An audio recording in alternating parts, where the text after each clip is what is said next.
Hey guys, Nick Bosco here and another one of my 5-minute reports. So this time we're going to be talking about Nate Diaz. So the past 2 days have been interesting, right?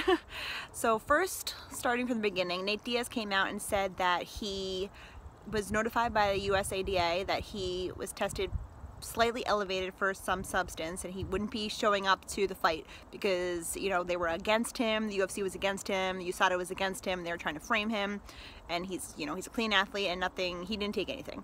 So right away everybody freaked out, you know, like he's not gonna show up to the fight, what's gonna happen, who's gonna step in. There's rumors that, you know, there was a fighter that could have stepped in, a bunch of fighters that they would step in. Conor McGregor teased that he would step in even though, like, come on, you know, he wasn't going to. But eventually it came out. I wanted to wait and do this video until we realized what was going to happen. So last night it came out, the UFC put out a statement that it basically exonerated him, saying he didn't do anything wrong. I wrote down a couple of notes here because it was very confusing. You know, they found trace amounts, I guess, or elevated amounts of some substance.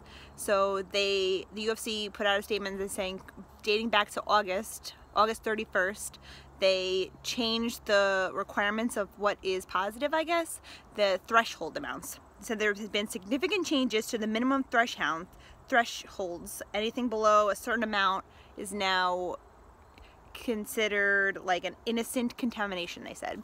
So, I mean, you see this all the time with fighters, you know, everybody claims that they're innocent. You don't know who to believe, you don't know who's innocent or not, but like sometimes the testing is so good nowadays that like literally they're finding these, what they're calling like picograms, like John Jones. You know, back in the day maybe they couldn't have tested that, like trace amount, like such a small amount. I mean, I can't say if people are innocent or not.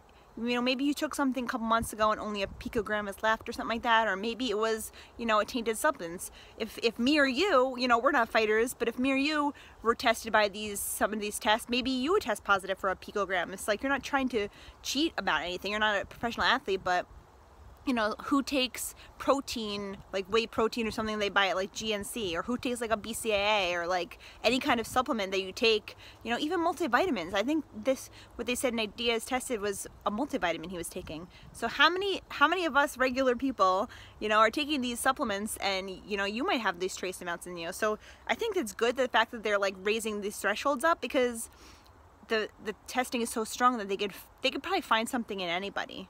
I mean, I know there's plenty of athletes that are passing and no problem. So I'm not saying that, no, he's not cheating. No, they're not cheating. I'm not saying that. You don't know the real story behind anybody unless you're them, you know? But I think that the fact that there was such trace amount and they are raising the threshold, I think that's a good thing. So at least it gives them somewhat of a leeway. I'm not saying that he wasn't cheating or whatever. He was taking a organic, vegan, plant-based supplement. So he was saying, like, you know, I don't even eat meat and I didn't do anything wrong. So regardless, Nate Diaz, he wanted the UFC and USADA to come out and say that he didn't do anything wrong. Like that was his main issue. It's not, they didn't pull him from the fight. He wasn't suspended at all. It was up to him. He didn't want to show up because he felt like his good name was getting run through the mud. So he wanted the statement. Dana White came on Twitter and said, Nate Diaz, like point blank, Nate Diaz did not do anything wrong. He's fighting. We've had it sorted out. And good. I'm glad, you know, because we waited a long time for him to come back. He's a fan favorite. A lot of people like him. He's a good character. He's going to make for a fun fight week and a good fight night, hopefully. And Jorge Masvidal deserves to fight too. You know, he's coming off a giant win. This is a big fight for him, you know, he's getting closer to the title that he deserves, and having somebody stand in who maybe isn't the same caliber fighter both in the cage and out, you know, because that matters too. Name recognition, big fight, make the money, that all matters too. So I'm glad for both of them that they're going to be able to get there. That being said, we know how fight week works. Hopefully nothing else goes wrong, cross your fingers, and I'll be there on Wednesday, Friday, and Saturday.